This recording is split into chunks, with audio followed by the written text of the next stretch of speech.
Well, good morning everybody. My name is Owen, and this is the first in a series on Baha'i prayer. The series will be a practice of prayer and meditation and reflection with some short readings from the writings of Baha'u'llah. As this is the first session, I'm going to give a brief introduction about prayer. In the Baha'i faith, prayer is communion with God, a conversation with God. Now that, for a lot of people, raises a whole number of questions. In particular, what is this God? Baha'u'llah defined God as the unknowable essence, the creator of existence. Now, in some ways, that leads us no further into the question than we started. However, it does, I think, dispel a lot of maybe our notions of God that we may have been left with when we were a child and may be all that we carry around with us, like that there's some kind of actual figure. Prayer, therefore, is a conversation in the possibility of the unknowable essence that created us. You might say it is a conversation with the source of our very being, in that prayer, even like the idea of God, is not an intellectual pursuit. I won't run much commentary through these sessions. However, maybe to allow you to find a place in prayer, it could be worthwhile thinking of prayer as a conversation with your very being, with your whole being, in the possibility that your being is far greater than you might think you're experiencing. Having that prayer is not an intellectual pursuit, but rather a conversation with your being and the source of your being, creates a submission, an open vulnerability, a receptivity, a vulnerability, a taking down of protections, an opening to the possibilities that indeed you could be in conversation with the source of your being, the unknowable essence. Baha'u'llah wrote, "O Son of Man, I loved thy creation, hence I created thee. Wherefore do thou love me, that I may name thy name, and fill thy soul with the spirit of life."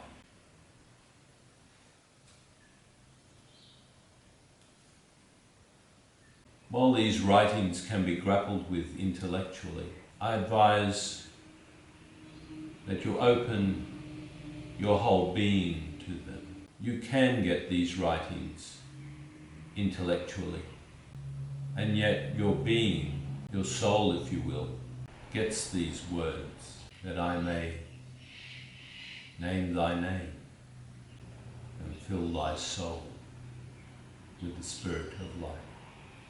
In a certain sense, therefore, we could be in constant prayer. As a practice, however, in the Baha'i faith we pray in the morning and in the evening. We also pray at least one special prayer during the day, each of those being a moment to be still with the source of our being, to start our day and complete our day in that communication. Baha'u'llah also asked us not to greatly prolong these times of purposeful prayer. Pride not yourselves on much reading of the verses, or on a multitude of pious acts by night and day, For were a man to read a single verse with joy and radiance, it would be better for him than to read with lassitude all the holy books of God. Read ye the sacred verses in such measure that ye be not overcome by languor and despondency. Lay not upon your souls that which will weary them and weigh them down, but rather what will lighten and uplift them, so that they may soar on the wings of the divine verses towards the dawning place of his manifest signs. This will draw you nearer to God. So now I will go on to the first prayer of this series. And as I continue with the series, you will be able to find the new prayers and join in with the reflection and listen to the readings of Baha'u'llah. And my hope is that this offering will help to uplift and strengthen your resolves in life and bring you to being a fully human being. I will start with some morning prayers. I have wakened in thy shelter, O my God, and it becometh him that seeketh that shelter to abide within the sanctuary of thy protection and the stronghold of thy defence. Illumine my inner being, O my God, with the splendours of the dayspring of thy revelation, even as thou didst illumine my outer being with the morning light of thy favour.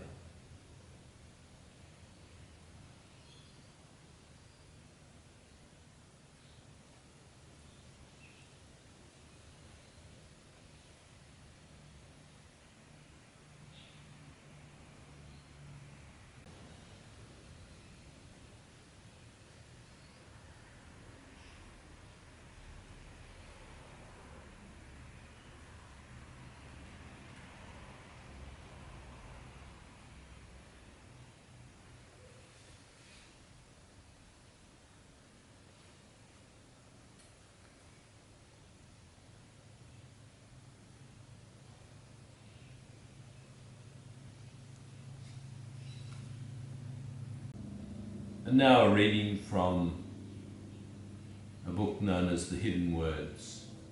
In the preamble to this, Baha'u'llah writes, "He is the glory of glories. This is that which hath descended from the realm of glory, uttered by the tongue of power and might, and revealed unto the prophets of old.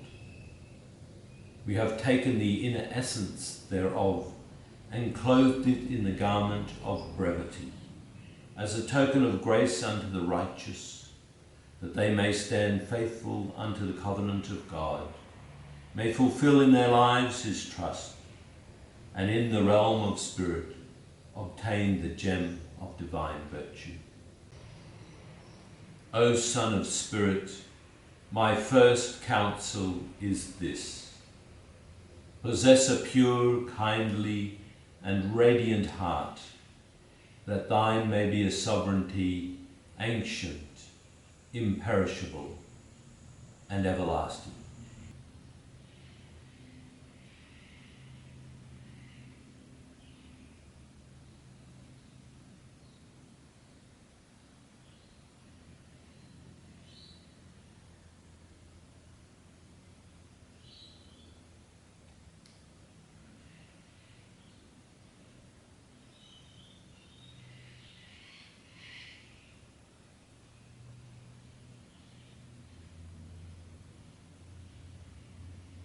Thank you.